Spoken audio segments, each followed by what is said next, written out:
Welcome back to the People Analytics Podcast. Today I have guest Evan Sohn with Recruiter.com. He is the CEO, and I'm excited to talk about just how much he has evolved and changed the company to be a culture that is, supports growth and is just a great place to be for employees. So welcome, Evan. I'm so excited to have you here. Thank you so much for having me on your show. Really appreciate the opportunity.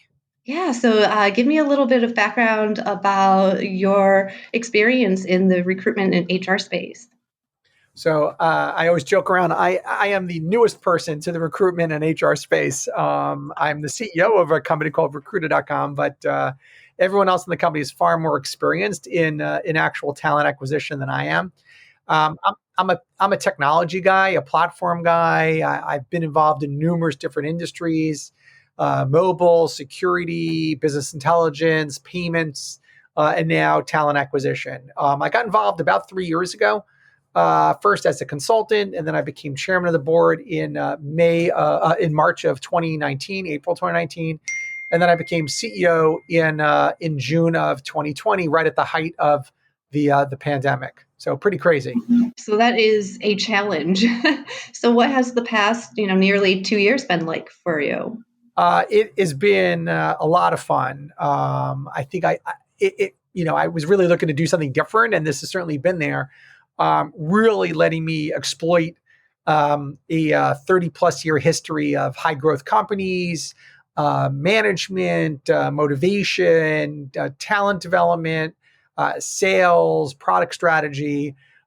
Really across the board. So, my wife thinks I'm having a great time. So there you go. So I'm having a great time. That's good to hear. So, having a little bit different background, not being in the HR space your entire career, what kind of fresh perspectives did you bring to Recruiter?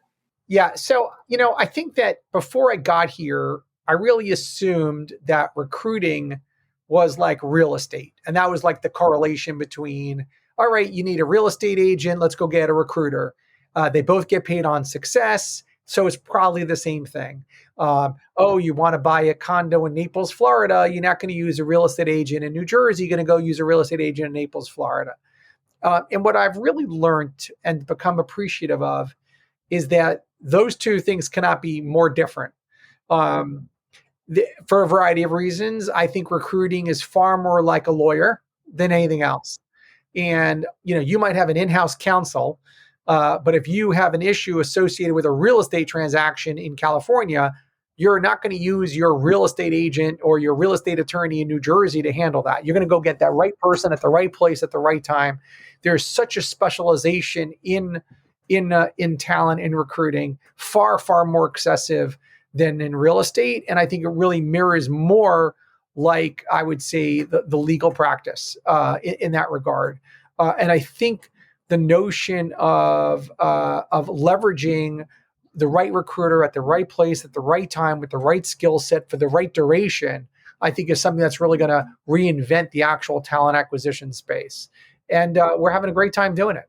Mm-hmm. So coming into Recruiter.com as CEO, what did you see that you thought, this could be more efficient? And how did you change that? Yeah. So the company really was a media company, right? So before I got there, it really was a media provider, running, 4 of the 10 largest LinkedIn groups. It has a monthly magazine, 2 to 3 articles a day. Companies like LinkedIn and Indeed actually paid us to market their stuff to our audience. So we have over 3 million social media touch points. So we were a media company. And what I really wanted to do was to take that media backbone and really transform the company into a transactional software recurring revenue platform. So, not just providing information to recruiters and talent acquisition managers and hiring managers, but how do we take this community and really, really capitalize on this community, capitalizing on the gig economy, capitalizing on all the things that are necessary to help recruit talent faster and better, and bring that to customers on a global basis. I like that you mentioned the gig economy too, because that has been growing, especially since COVID. So, how have you been leveraging, those, self-employed workers? Yeah. So, the bulk of our 30 plus thousand recruiters in our network right now are small freelance independent recruiters. We have opportunities that range from, 160 hours a month to 10 hours a week, really across the board. And I think we have some really great opportunities for recruiters and talent acquisition professionals that have a full-time job during the day and want to do something different at night or leverage their skills to do screening of candidates, et cetera. And I think these all things sort of feed on each other. I think as an industry, if you're not capitalizing and tapping into the gig economy, you're certainly leaving off a very huge population of people.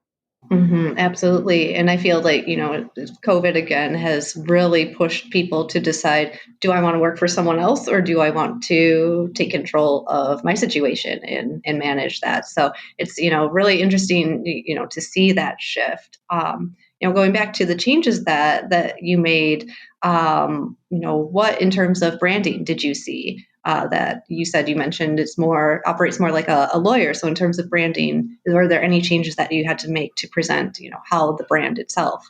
Yeah, we upgraded everything. We Yeah. upgraded the whole website. We upgraded our logo. I think we upgraded our colors. Really just upgraded everything. But really, how we talk about the actual business itself. We're here to help companies of all sizes recruit talent faster, leveraging a global network of freelance and independent recruiters, as well as our own artificial intelligence powered software, giving us access to over 150 million profiles. Our software is fantastic. And to combine these together, it becomes something very, very strong. We recently added career communities also. I actually believe that there'll be a return to the niche career community. Two of our career communities actually just won best of for 22, one by the New York Post, one by another career site, looking at our Media Bistro platform, which is a media niche, a media career community, as well as our Scouted platform, which is really for post-college grads. And I believe in the power of niche too. It's so you have passionate people about a topic, and there's so much opportunity for engagement there. Yeah, that's right. And look, I think if you're hungry for talent, go where the talent is, right? You hmm want to go find where that talent is. So yeah, no, it's look, I think this is the golden age of talent acquisition, the golden age of recruiting, and we're excited to have the brand name recruiter.com to be at the epicenter of that entire conversation. Yeah, could you expand on that, the golden age statement? Golden age? Sure. So, if you look at the last, let's say 30, 40 years, every industry had their moment in the sun. You had your dot coms, your ecoms, your web development. Let's move out now. You got your green folks, right? You had your hedge funds. You had analysts at one point were killing it. So every industry really had automotive industry, hardware, mobile telephony. Like every segment of the market really had their, oh my God, this is such a great time to be a fill in the blank. And I said this last year, towards the end of the year, this year will really be the year where, talent acquisition really becomes top of mind for everybody. And not surprised that we're now seeing this giant surge of recruiting recruiters, giant surge of companies stocking up, if you will, on talent acquisition professionals. And it really is the golden age of recruiting. And so, what has your relationship been with the Great Resignation that has been happening? So my relationship as in, am I friends with the Great Resignation, or like, what am I for it or am I against it? I guess recruiting's relationship. Yeah, look, I think that, what the Great Resignation is really about. So there are really three, let's call it, there are three trends happening today in the market. Mhm. Two of them are episodic, and one is systemic. So the tightness of the labor market, right? 3.9% unemployment, 10.5 million jobs open, quote unquote. How do we get people back to work? Restaurants that can't open, hotels that aren't staffed, et cetera. That's episodic, right? Eventually, we'll get these people back to work. Eventually, these things will actually happen, and we could talk about what some of the other trends are affecting that. I think the gig economy has really played into that. I get asked all the time, well, if they're not working at a factory, where are they working? Well, they're driving DoorDash or they're driving for Uber, and that became their primary job. Or, hey, you know what? There's been wage inflation. So instead of me working at two factories, one during the day and one at night and doing two shifts here, I'm only going to do one, and I'll drive DoorDash on the weekends. So I think there are some of these factors that we're just not tracking. The second trend really is the Great Resignation. And we called it like about 2 weeks before it actually hit the market. We actually saw it happening in our recruiter index. This is really the bent up voluntary turnover that happens naturally at companies. So the US has had historically a 22% or so, let's call it turnover, voluntary turnover. Financial services was around 15%, retail's around 80%, but on average, it's around 22%. But there were a lot of people who did not leave during COVID. And now, why is it called the Great Resignation? Well, there are more people now leaving, right? So 4.5 million people quit in November of 21, much higher number than November of 2019. And so why'd that happen? It happened for a variety of reasons. Lindsay moved to Florida. The company says, come back to New York. She says, no. Or I only want to work remote now. The company wants me to work hybrid. I don't want to work it. I like being home with the family. Or I don't have childcare anymore and I can't do this during the day. I want to do something else. There are a myriad of reasons. But that's probably going to slow up by the summer. But what it's going to replace with is what we call the job hopper economy. Okay. And I think that the job hopper economy is not episodic, it's systemic. This was happening before COVID, where you go out to Silicon Valley and you would see a resume of someone, and for 12 years they worked at 4 companies and you didn't think that person was bad. You actually called that person a rock star. Yeah. Kevin O'Leary wrote an article 2 months ago begging employees, please stay at a company for 24 months, please. And this came because there was a survey that said 60% of all millennials had no problem leaving a job within 6 months. Okay. So now let's tie this all together. If it's easy to apply for a job because it's all online, I could click. If I could work from anywhere or hire from anywhere, interviewing is now done over Zoom or other video modality, and there's no longer any stigma in terms of leaving companies. Guess what? We're going to have more people than ever picking up and leaving, picking up and leaving. And I think this job hopper economy is here to stay. The reality is, if you look at the numbers, there were 6.7 million people hired in November of 21. So not the 200,000 new jobs that were added. 6.7 million people were hired in November of 21. The average monthly hire in 2019 was 5.8 million. So there are a lot more people getting hired now.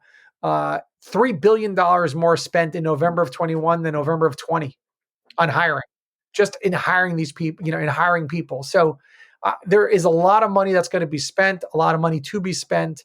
And it's going to be a very, very exciting and interesting 22 in the talent acquisition space. So you mentioned that you knew the Great Resignation was coming, a few weeks before. Could you explain about, how Where's my crystal ball? Where's my crystal ball coming from? I want to see it. No.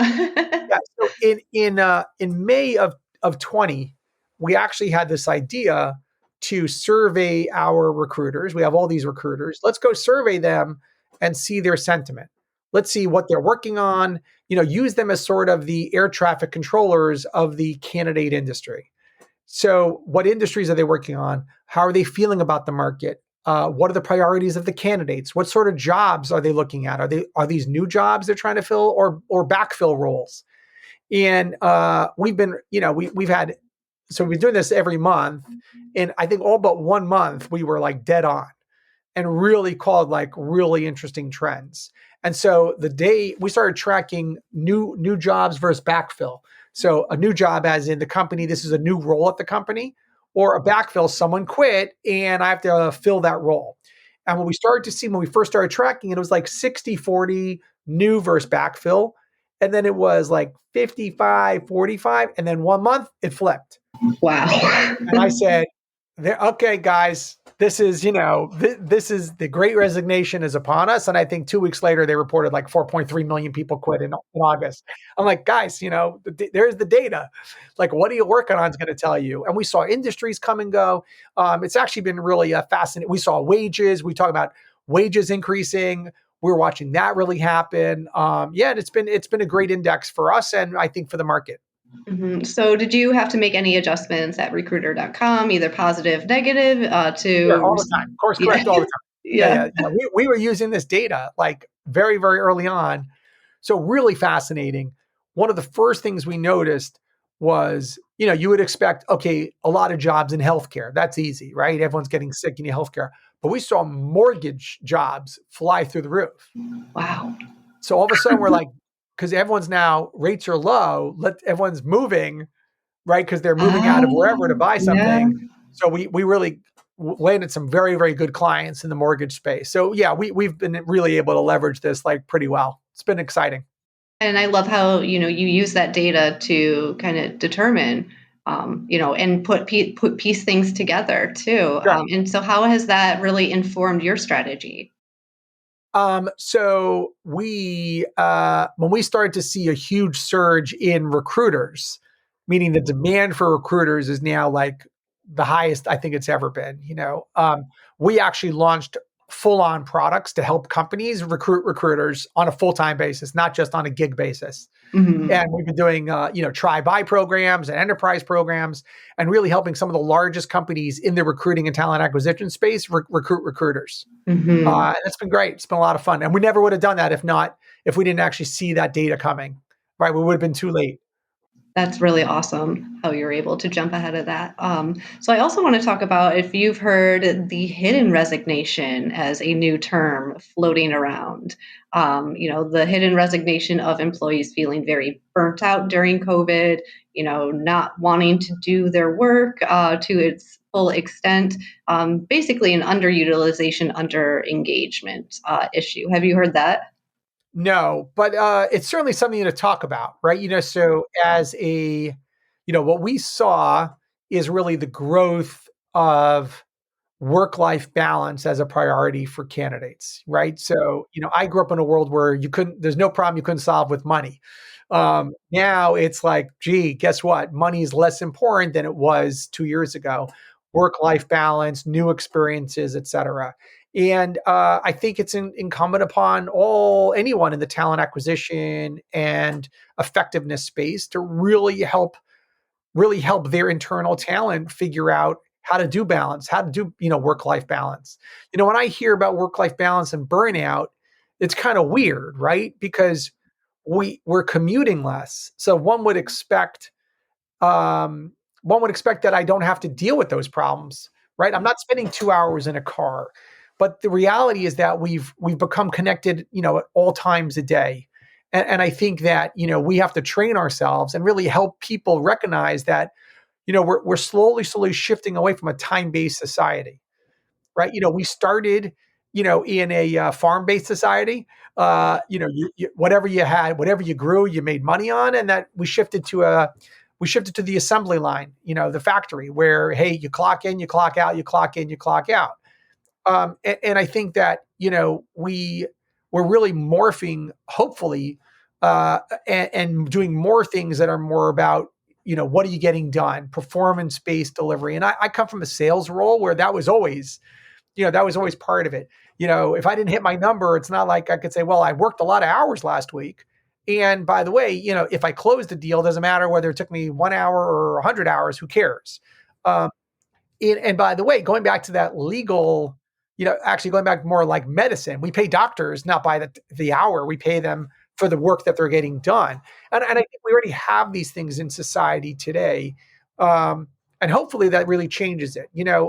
I was giving an example the other day, tongue in cheek, not too long ago, if I got an email at 11:30 at night, I would assume, oh my God, Lindsay's working so hard. She's burning the midnight oil. I'm getting an email from her. If I got an email from you at 11:30 at night today, my assumption is that you took off the afternoon, you went out for dinner, you were doing family time, and now you're coming back online to check your emails. there's nothing wrong with that. But I think the people that are getting burnt out are where companies are expecting everyone to reply, within 24/7, within 5 minutes, and you got to turn things off. You got to create that structure where you allow people to do that. And it's not, again, it's not about how much time you put in. It's got to be about, are you getting what you need to get done? That's it. And that mentality is what a lot of workers are looking for in a supervisor, in a leader. So, going into recruiting within your own company, what kind of things do you prioritize for your staff? Yeah. So, it's one of our priorities. So, it's not something that we think about. It's something we actually prioritize. Our core priorities include, revenue numbers, profitability numbers, valuation numbers, and, building an A+ virtual culture. Like, it's there. We have metrics around it. We have a culture committee. We're making sure that we're doing things that, give people the time necessary. We track that very, very seriously. We take it very seriously. Yeah. And what has the result been? How is, employee engagement been? Good. We have room to improve, like everybody else. Right. I think it's good. But by the way, one of the things that's really fascinating is that, before, companies had to balance the values of their employees, right? I had to say, gee, these 5 people want to work, remote. These 5 people want to only work in the, I had to balance everybody's requirements. I think one of the things that's an opportunity today for employers is to focus. Hey, I'm only going to work with people who want to work remote. I only want to work with people who are going to come in the office. I only want these types of people. And I think there's something very refreshing. I don't have to be all things to all people. I'm going to focus on what I want. I get a lot of questions about, like, JP Morgan Chase forcing people back to work. Are they bad? Right? They're bad. And Shopify, who says everyone could go remote, they're good. I'm like, not really. JP Morgan Chase decided what sort of company do they want to have. And they've decided that's going to cost them certain people who only want to work remote or hybrid, but they're okay with that. They've prioritized in-person work over other things. And by the way, there are people who want to work in an office, right? I think there was some statistic, I think 40-60% of people's friends come from work. Like, there is this notion that work life is something important. But by the way, Shopify said, hey, I don't care. I want to be able to attract engineers from around the world. I don't want only people that are willing to move to Ottawa. Yeah, there's benefits. Yeah, so we get to make that choice. Now, what that means for the talent acquisition industry, again, of why this year is going to be really entering the golden age of talent acquisition, is because now I'm not just asking a recruiter to go find me, 30 Java developers. I'm actually saying, go find me 30 Java developers that are willing to work in the culture that I've created. Yeah. And because I don't want to find a Java developer who doesn't want to work in this environment just because he wants better pay. Or I don't want that. I want to find the right person for this role, given the culture that I have. And that's a new dimension that we never had to deal with before. We just didn't have to deal with this before. So I certainly think these are all changes that are impacting the industry. Yeah, and I think for many workers, it's hard to. I think they can associate not a good fit with failure when it is not the case. That's right. Everyone has different working styles, different values. So I really think that where we were so used to, as you were talking before, if you weren't a good fit, it was like such a failure. But now it's like, okay, well, when I find my fit, it's going to feel really good. That's right. I agree. I think the other thing, going back to this job hopper economy, is, we're recommending to certain types of companies to embrace it. Hey, look, tell the candidate, hey, this is a 24-month project, right? I'm going to pay you a ridiculous amount of money for the next 24 months. And when the project's over, you could stay with the company, you could go someplace else, but really, like, embrace that concept. And I feel like it's the direction that workers are going. They want a diverse plate of work of doing different things. And I feel like, technology and all the different apps that we have kind of created that, like, oh, I want to explore this and I want to explore this. And so that's kind of like my vision of the contract worker, is all these different, like, things to choose from and experiences. That's right. But by the way, it used to be that it was a contract worker. Mm-hmm. Why not work for a company full-time for 2 years and then work for another company full-time for 2 years, Yeah. and another company full-time for 2 years, right? So there was this stigma that said, gee, if I'm moving jobs every 2 years, I'm not going to look good. So let me be an independent contractor, and then I'll have my own brand as an independent Mhm. consultant. And now it makes sense that I'm doing these projects. Who cares? Who It's cares? all how you look at it, really. That's right. So I'll give you a pictorial let me give you an image. 5 years ago, let's do 5 years ago, you saw a 30-year-old's resume 5 years ago. They had been at the same company for 10 years. Let's not be Google or McKinsey or something, right? 10 years, same job. You would describe them as loyal 5 years ago, committed, steadfast, climbing the ropes, right? Today, January 22, you see a resume of a 30-year-old who's been at the same company for 10 years, not a Google or a Goldman Sachs or McKinsey. How would you describe them? I think about all the possibilities to learn, to upskill, and And where yet are you'd say, those? so you'd Right. say, so risk averse, Yes. not Yeah. interested in trying new things. Hmm. You might even go, what's wrong with this person that no one wanted him? No one wanted this person. Nobody wanted Yeah. this person. So the 5 years ago, and by the way, I'd probably say 3 years, but timing is weird. So 3 years ago, you were loyal and steadfast and committed, and 3 years later, you're risk averse. You're not interested in new things. So what's changed? What's changed is the availability of a candidate to the entire world. I made this statement, like I think back in October, that everyone in this country is more valuable than they were 2 years earlier. Everyone is now more valuable, from the chief product officer to the engineer to the dishwasher or the person willing to walk into a factory. Everyone is more valuable, and there are a variety of reasons. You're willing to walk into a factory. Oh my God, you can get more money. You're a great developer and engineer. You could now work wherever you want. So think about all the jobs that you could have had, but they were geographically undesirable. That just doesn't exist anymore. Can you imagine a company actually saying to you, "Hey, I really, really want you to work for us, but you have to move out to Portland, Oregon for the next." It just, if they really want you, then come work for us. Come in every other week. Come in hybrid, whatever that model is. And I think there's just something incredible about it. And we also predict that in 22, this work from anywhere construct, which is very candidate focused, will actually morph into hire from anywhere, which is very company focused. Yeah, and it's Right. just beneficial. I mean, there's more competition and That's talent. right. And so if I'm already allowing remote, I'm already allowing a hybrid. Why do I need you to work? Why do I only need you who lives in my area? Like, you're in the New York area. Why would I want someone who's back office in the New York area when I can hire someone back office in someplace else, Salt Lake City? Now Mhm.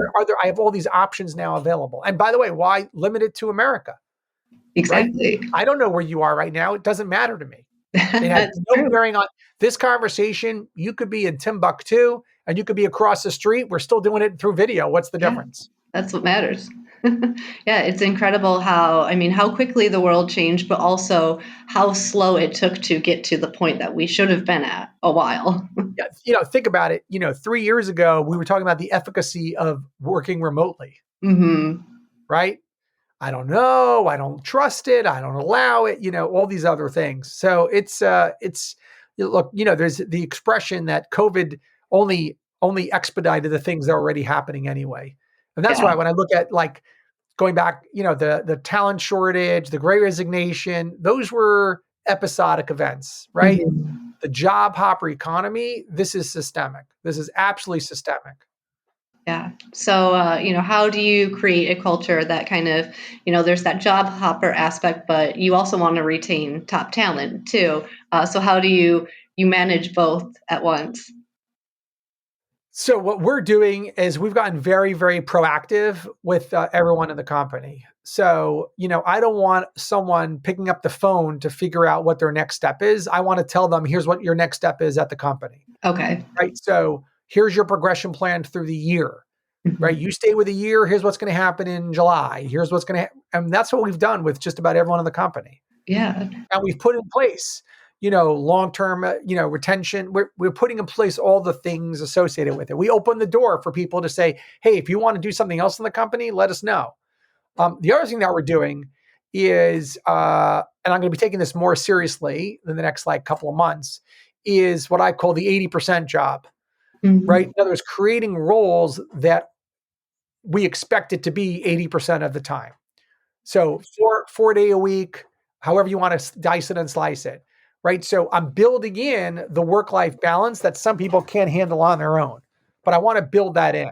So, right. So the expectation is, oh no, you're only here 80% of the time. You got to be in on Mondays or Tuesdays, but take off Wednesday, Thursday, Friday, whatever you want to do, however that works, and creating roles that make sense for this sort of 80%, 4/5, whatever you want to call it, job. Yeah, and I feel like autonomy is something that workers desire so much. At least I feel Right. as a worker myself, as someone who has managed people, that being able to have your independence within a job is so important. And I feel like it drives a lot of, loyalty and to a company too. Yeah, I agree. And that's part of why we're doing it is I think there's a lot of people out there that are incredibly skilled that want to have a forced work-life balance. They don't want to have to be available 24/7. Yeah. If you're telling someone, look, this is an 80% job, guess what? If you're taking off Thursday, take off Thursday. Go. You're expected not to be in on Thursday. Don't worry about it. Or if you're only going to work Thursday half a day and Friday half a day, fine, go. Don't feel like you're strapped to your iPhone or Slack or whatever it is. And I think we'll do very well in certain roles where that makes a lot of sense. Yeah. And have you received good feedback about that model? Internally, yeah, we have. We're still working through the kinks, make sure it works. So, but I think it'll be interesting. Yeah. So, we're getting into the 30-minute mark, and I have, one big question for you. What are you looking forward to in 2022? I am looking forward to really, really, really delivering on our plans for 22 across the Yeah. board. I can't wait to achieve our revenue targets, our growth targets. I want to be an A+ organization. We want to make sure we're attracting and retaining great people. That's it. Spend time with the family, make sure that I'm treating them as well. But that's really what those are really my goals for 22. Yeah. Continue to be continue to build a great company. Be a great husband, father, whatever that is. Just continue to develop myself as an individual, and really be able to tackle the challenges that are ahead of us in the upcoming year. Yeah. And at the beginning of the conversation, you mentioned you're having fun. What's fun about it? What are you enjoying? To quote the A team, I love it when a plan comes together. So the strategies that we put in place, the things that we really thought about a year ago, 2 years ago, are really all coming to fruition, and it's exciting to watch these things sort of play out. And the reason is I have a great team. The teams that surrounds me at recruiter.com are just fantastic. And it's not just the management team, it's really top and bottom. It's just really a company of, high performing people across the board. And there's just something exciting to be surrounded by, just a great team of people. And I love hearing about, organizations that have such that deep mutual respect. It's really great to hear. So Evan, thank you so much for your time. What's Thank the you. best way for people to get in touch with you if they want to reach out? Evan at recruiter.com. Can't be easier than that. So Evan, EVAN at recruiter.com. So welcome the opportunity to continue the conversation online and offline. Wonderful. And I'm Lindsay Patton, host of People Analytics Podcast. You can reach me at Lindsay, LINDSAY, at StaffGeek.com. I love talking to people passionate about helping and other people reach their goals. Feel free to reach out to me. And thank you again, Evan. You bet. Thanks a lot. Have a great day now. You too. Thank you for listening to StaffGeek's People Analytics Podcast. I'm your host, Lindsay Patton, and I'm always looking to interview leaders who put people first. If you or someone you know lead with a people-first mindset, please email me at lindsay@staffgeek.com. That's LINDSAY at StaffGeek.com. If you want to take things a step deeper and understand your organization's true culture DNA, I encourage you to take StaffGeek's free culture assessment. Just head to StaffGeek.com and click the button that says Free Culture Assessment. Thanks again for listening.